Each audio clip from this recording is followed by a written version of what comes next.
एक बार की बात है, एक शहर सोहना में राजेश का ट्रांसफर होता है।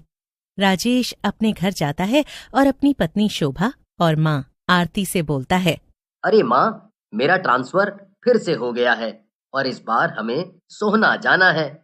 राजेश की बात सुनकर आरती गुस्से में बोलती है, पता नहीं कौन सी नौकरी करता है तू।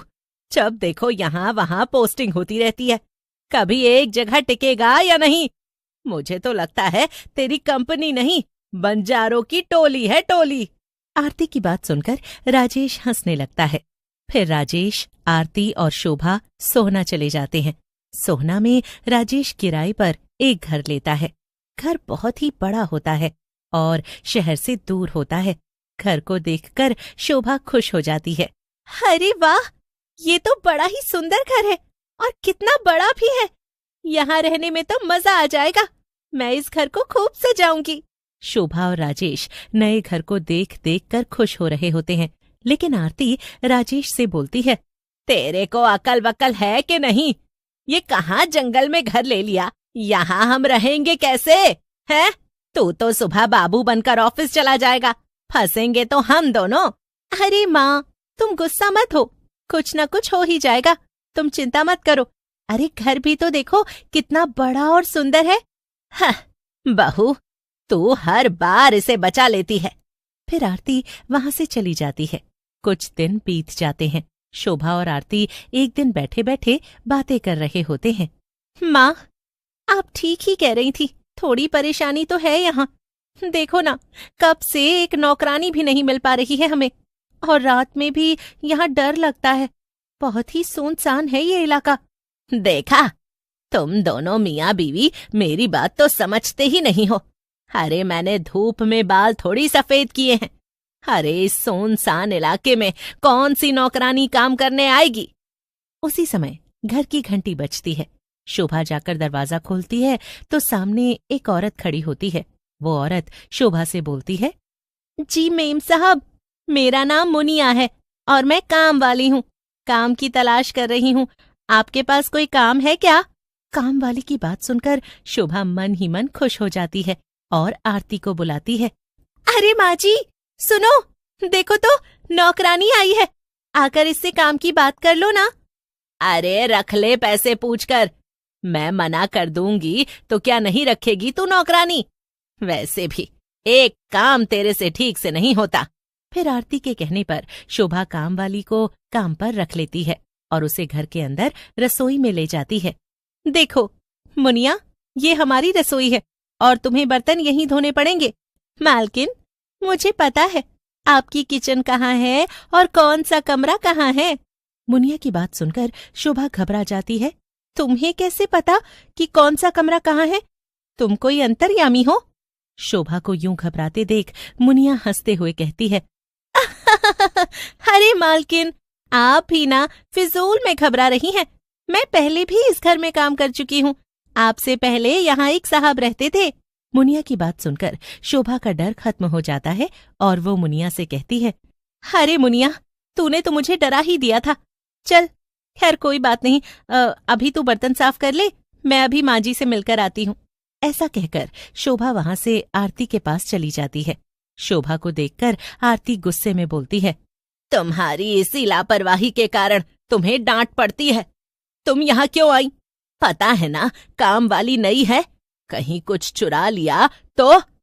चलो अभी उसके पास जाओ और काम करवा कर ही वहां से हटना। आरती की बात सुनकर शोभा वहां से चली जाती है, लेकिन उसे बहुत ही गुस्सा आ रहा होता है। ये बुढ़िया ना, मन तो करता है इसका गला दबा दूं। मेरे हर काम में इसे गलती के सिवाय कुछ नहीं दिखता। जितनी मर्जी सेवा कर लो इनकी, लेकिन बहुएं तो हमेशा ही खराब होती हैं। शोभा गुस्से में कामवाली के पास पहुंचती है। कामवाली शोभा को देखकर बोलती है, मालकिन, आपके बर्तन कर दिए हैं, बस आप थोड़ी देर और रुक जाओ, मैं सफाई भी कर देती हूँ। शोभा बहुत सारे गंदे बर्तन देकर गई थी। इतनी जल्दी बर्तनों को साफ देखकर वो मुनिया से कहती है, मुनिया, तूने बर्तन साफ भी किए हैं या सिर्फ पानी से ही निकाला है? बड़े तेज हाथ हैं तेरे तो। फिर मुनिया सफाई करके वहां से चली जाती है। रात में आरती अपने कमरे में सो रही होती है, तभी उसे अपने बेड के नीचे से किसी के रोने की आवाज आती है, जिससे आरती जग जाती है। हैं? ये कैसी आवाज है और मेरे बेड के नीचे से क्यों आ रही है? आरती नीचे झांक कर देखती है और नीचे देखते ही वो घबरा जाती है, क्योंकि बेड के नीचे एक औरत की लाश पड़ी होती है। मर गई रे! अरे, यहाँ मेरे बेड के नीचे लाश है, मुझे बचाओ! और भागते हुए शोभा और राजेश के कमरे का दरवाजा खटखटाती है। आरती का चिल्लाना सुनकर शोभा और राजेश उठ जाते हैं। तुम दोनों यहाँ घोड़े बेचकर सोते रहो, माँ चाहे मर जाए, लेकिन तुम दोनों की नींद नहीं खराब होनी चाहिए। आरती की बात सुनकर राजेश उसके कमरे में जाता है, लेकिन वहां उसे कोई नहीं दिखता। ये देखकर राजेश बोलता है, माँ तुम भी बहुत जल्दी घबरा जाती हो, देखो कहाँ है लाश, यहाँ तो कोई भी नहीं है। नहीं राजेश बेटा, मैंने उस औरत की लाश को यहीं देखा था, मैं इतनी बड़ी गलती नहीं कर सकती। आरती को घबराया हुआ देखकर राजेश आरती को अपने ही कमरे में सुला लेता है। फिर कुछ दिनों तक सब कुछ शांत रहता है और आरती भी सब भूल जाती है। फिर एक दिन जब मुनिया काम कर रही होती है तो आरती मुनिया से कहती है, हरी मुनिया, तुम्हें सूप बनाना आता है क्या? बहुत दिनों से मन कर रहा है, मेरी बहू को तो खाना बनाना भी नहीं आता। आरती की बात सुनकर मुनिया हंसने लगती है और बोलती है, अरे माँ जी, मुझे तो ऐसा सूप बनाना आता है जिसे पीने के बाद आपको कुछ और अच्छा ही नहीं लगेगा। मैं अभी बना कर लाती हूँ। आरती राजेश और शोभा को अपने साथ हुई सारी बात बताती है, जिसे सुनकर राजेश और शोभा भी घबरा जाते हैं। फिर अगले दिन राजेश के जाने के बाद शोभा वहां से सीधा रिया के घर जाती है और उससे बोलती है, रिया बहन, इस काम वाली के चक्कर में हमारी शांति चली गई है। आप सच सच बताओ, ये क्या बला है? शोभा की बात सुनकर रिया शोभा को मुनिया के बारे में बताने लगती है। दरअसल इस घर में एक सेठ रहा करता था। सेठ को अपनी नौकरानी मुनिया से प्यार हो गया, लेकिन ये बात उसकी पत्नी को पता चली तो उसने इस नौकरानी और सेठ दोनों को मार डाला। रिया की बात सुनकर शोभा की दिलचस्पी और भी ज्यादा बढ़ जाती है और वो रिया से कहती है, चलो ये तो ठीक है कि ये मुनिया वो नौकरानी है, लेकिन वो मालकिन कौन है जिसने अपने पति और मुनिया को मारा? आपने मुझे उसके बारे में नहीं बताया। वो मालकिन मैं हूं। मैंने अपने पति और उस दुष्ट नौकरानी को मारने के बाद आत्महत्या कर ली। ऐसा कहकर रिया अपने चुड़ैल वाले रूप में आ जाती है।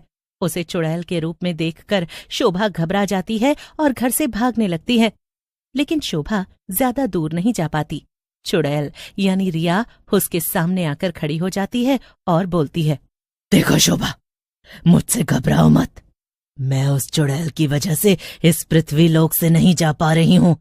उसने मुझे बंदी बना रखा है। तुम चिंता मत करो, इस मुनिया की बच्ची को मैं मजा चखाऊंगी।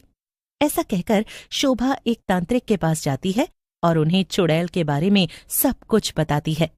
तांत्रिक से बात करके शोभा अपने घर में जाती है। मुनिया वहां खड़ी होती है और बोलती है, अरे दीदी, कहाँ चली गई थी तुम? कब से मैं तुम्हारा इंतजार कर रही थी। चलो बताओ, क्या काम करना है? मुनिया की बात सुनकर शोभा बोलती है, मुनिया, ज्यादा बनने की जरूरत नहीं है, मुझे पता है ये सब तू कर रही है। शोभा की बात सुनकर मुनिया चुड़ैल के रूप में आ जाती है और बोलती है, अब तुझे पता है कि मैं कौन हूँ, तो तुझे ये भी पता होगा कि चुड़ैलें क्या करती हैं। अब तुझे भी मरना होगा। तू मुझे छू भी नहीं सकती, समझी? क्योंकि बजरंग बली मेरे साथ है। ऐसा कहकर शोभा हनुमान चालीसा का पाठ करने लगती है और सिंदूर को चुड़ैल के ऊपर फेंक देती है। लेकिन जैसे ही हनुमान चालीसा का पाठ खत्म होता है, चुड़ैल जलकर भस्म हो जाती है और रिया भी चुड़ैल के चंगुल से आजाद होकर चली जाती है। आरती भी घर आ जाती है और वो सब खुशी खुशी उस घर में रहने लगते हैं।